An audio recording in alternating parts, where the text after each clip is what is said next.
Alright, so here we go with my review of Chapter 5 of Stephen King's It. This is Bill Denbrough Beats the Devil. 1. I don't know why the 1 is there. Maybe there's going to be a 2. Who knows? Anyway, this is a quieter chapter. Not as much going on, but I still liked it. We start off with Bill Denbrough in the plane flying back to Derry, kind of like we had in the last chapter with the guy whose name I'm not going to try to say because I don't remember it at the moment. But yes, it was Ben. Ben Hanscombe. Anyway, in this chapter, it's Bill flying back to Derry, and we kind of get a comical scene where he's sitting next to this guy who's rather large, and he just cannot, he can't get his elbows situated, and there's no room for anything.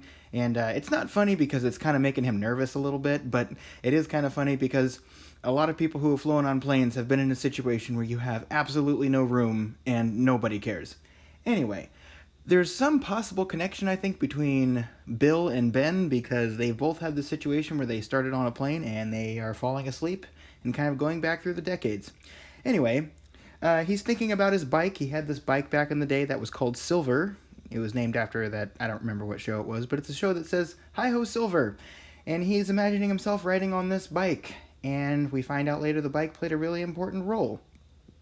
So we kind of start this story off where the last one left off. Ben comes forward, finds the boys, one of them's kind of bloodied up, and Bill Denbrough basically asks him, "Can you watch this other kid?" And we find out that other kid is Eddie Casbrack, and we had another chapter with him.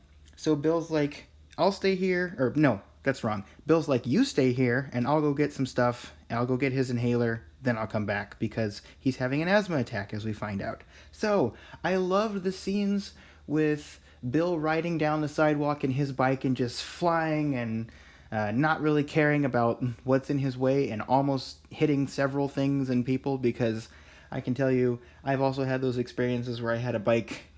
In my case, it was as a teenager, but I was riding all around and I really liked the wheels I had, and it was semi-reckless, but luckily nothing bad ever happened. Anyway, so that was totally relatable. I like that. I like that the store clerk is kind of a dick, but also kind of helpful. That was pretty funny. The store clerk is like, "Yeah, I'll give him this prescription. Don't worry, I'll put it on his mom's tab." Eddie's mom. I had to think for a second. Anyway, he's like, "I'll put it on Eddie's mom's tab." He doesn't say Eddie's mom. You know what I mean. But when Bill gets back on the bike to go back to the boys, then he's kind of amused seeing this bike wobble around and almost hoping that he'll fall. I don't know, I thought that was funny. So anyway, Bill gets back to the other kids, and they start sort of making fun of the bullies and kind of getting this camaraderie, and it's kind of cool because Ben realizes that these kids are laughing, but they're not laughing at him. And he says he likes the sound of their laughter join with his. That was pretty sweet. They're actually making friends together, and they're planning to come back the next day. So I like that. And then we find out that Ben does get home by the curfew, because I was kind of worried about that. I didn't know. That's really a small thing to worry about considering the scope of this book. But Ben gets home on time, and they all go back. But we find out for Bill, things are not so hot. Things have been going downhill since Georgie has died at his home. We get a really touching, kind of bitter scene where he tries to tell a joke in his living room to kind of lighten the mood, because him and his brother George, who you remember died in the first chapter, they used to kind of carry on and have a good time with their parents in the living room, and it says the parents were bookends. And they sat in the middle, but now, they're cold, and like the presence of Georgie and their own thoughts is always there. And Bill tries to tell a joke, just to lighten the mood, and his dad knows, his dad knows the punchline, and his mom doesn't even hear the joke. She says, "Did you say something?" to the husband, and Bill just runs upstairs and he just cries, and that was a really sad scene because that's exactly how I can imagine that playing out. Just the entire dynamic has changed in the house since Georgie's death. Also, I don't know if I mentioned this last time or if this even takes place in this chapter, but there's something mentioned about how at one point they get away from a house. It's just sort of happens in this scene where we transition from the present to the past. In the plane, as I mentioned before, whenever we're in the plane, it starts in the present tense and then it goes back into the past tense whenever we're talking about the past in Derry. And at some point during that scene, they mention that there's something with him being Bill and his friends, including Beverly, going down to the Barrens. And there's a mention about them going to, I think, a movie theater and them having to run from a house. So I don't know what that is, but that's something that's going to play a role later, and I'm excited to see what that is. So anyway, at the end of this chapter, we get our chiller. We get our chiller scene, and I'm glad we got one of those. But I don't think the scare was as effective as it was in the last chapter. But you know, it's a whole book, so it doesn't necessarily have to be a big chiller every single time.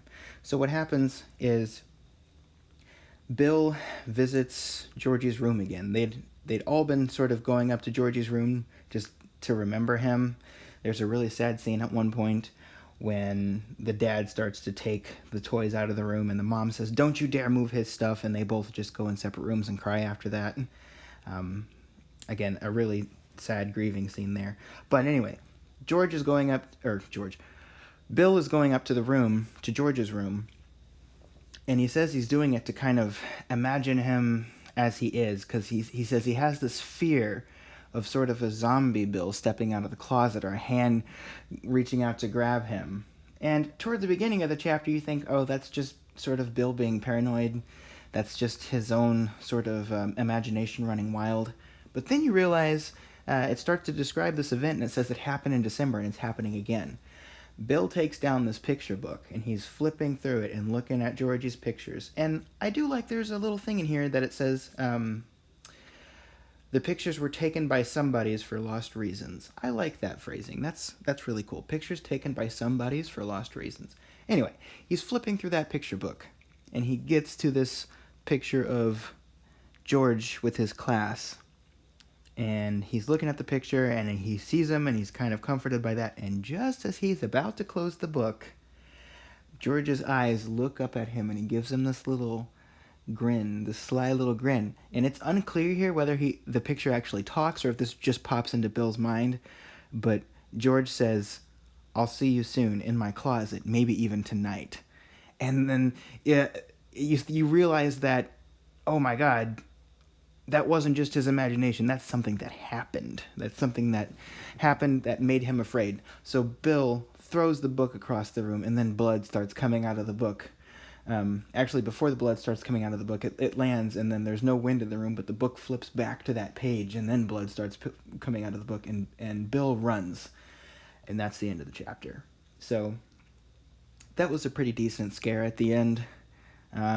Like I said, it wasn't as effective as the last one. It didn't really surprise me as much just because of some of the things that have happened already. But I did like this chapter. It just seemed more like another interlude than another chapter. It's just a small little thing to tie up the loose ends from the last chapter. Honestly, I think they could have just included it, they being Stephen King, could have just included it in the last chapter and just made it a little bit longer. But it was already really long, so I understand why it was split up. So, excited for the next one. And if you like this video, be sure to like this video and subscribe, because I will be having more of this content. In the meantime, I will see you guys later, and have a wonderful day. Bye-bye.